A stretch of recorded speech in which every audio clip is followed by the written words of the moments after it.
What kind of a person looks at a tangled armful of shredded paper and sees anything other than a mess?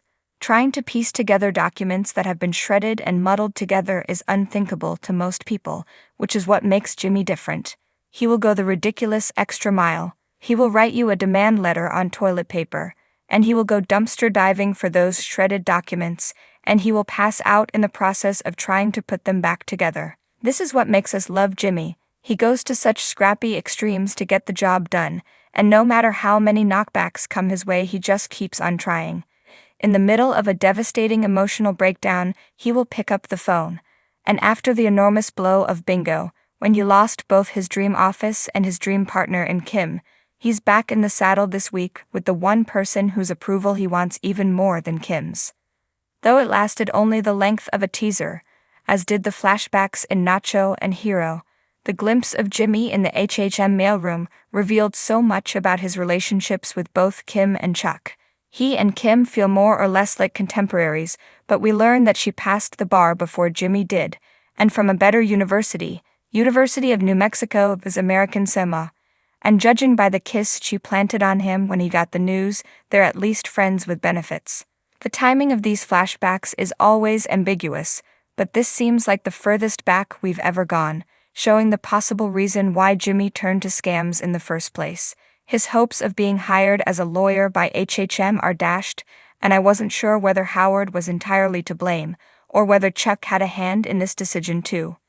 Chuck's reaction to Jimmy passing the bar seemed conflicted.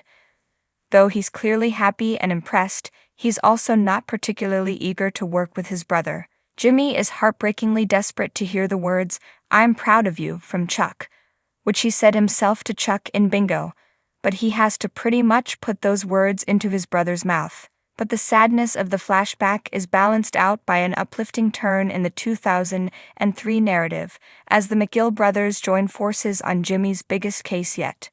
While helping another elderly client with her will, Jimmy uncovers some troubling facts about her care home, Sandpiper, which is routinely overcharging its elderly clients for small but cumulatively significant sums of money. He takes the evidence to Chuck, who, despite feigning reluctance to get involved in Jimmy's work, confirms that this could be class action if he gets evidence of a definite pattern, and get evidence he does, despite Sandpiper getting wise in trying to stonewall him, then trying to intimidate him by lawyering up.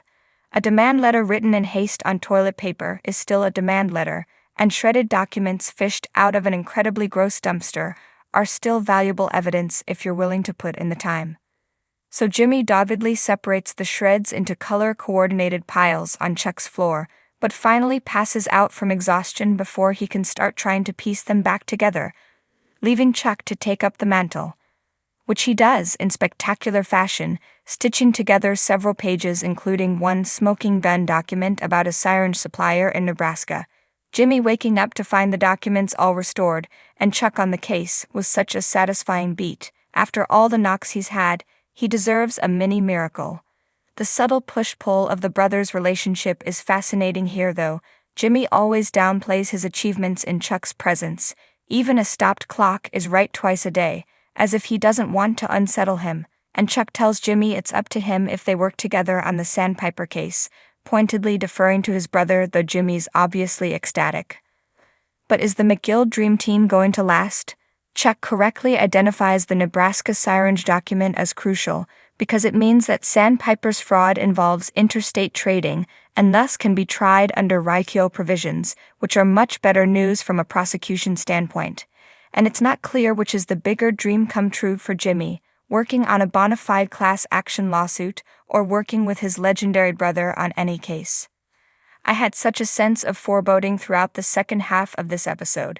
I was sure this was going to end up somehow backfiring on Chuck, and judging by her hesitation on the phone, Kim shares a little of that concern, but I just wasn't sure how.